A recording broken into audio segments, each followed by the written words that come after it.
Rob Ford's re-election bid is over, but whatever happens when Toronto votes for his successor, Ford's mark on the city is indelible.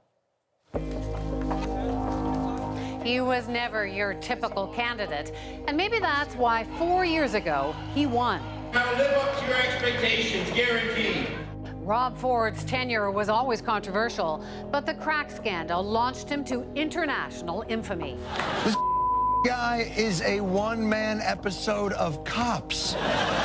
From the first denials... I do not use crack cocaine. ...to the stunning admission... Yes, I have smoked crack cocaine. ...to the stream of erratic behavior... When he's down, I'll rip his throat out, I'll pull his eyes out. ...and the determination to charge through it all without resigning. I don't back down, and I never, ever will back down. In May, in the wake of more scandal, Rob Ford got help. This is a long road to recovery. Post-rehab, he was polling in second place.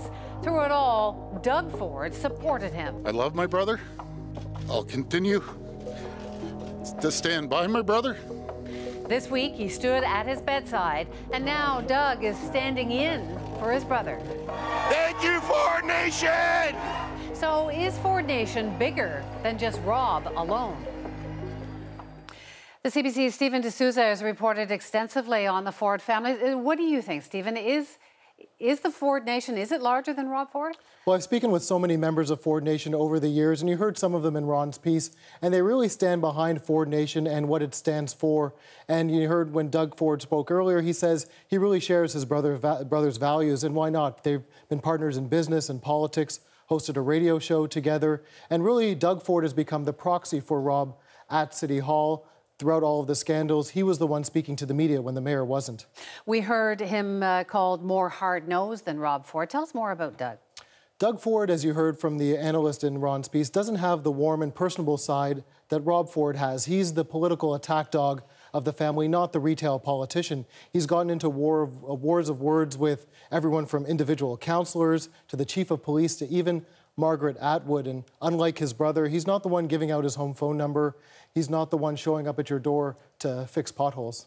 So can he win the mayor race? That is the big question. Rob Ford was second in the polls.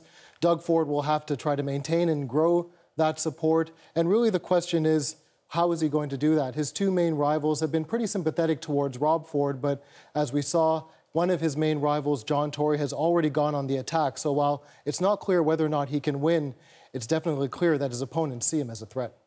Quite the story. Thank you so much, Stephen. You're welcome. Stephen D'Souza.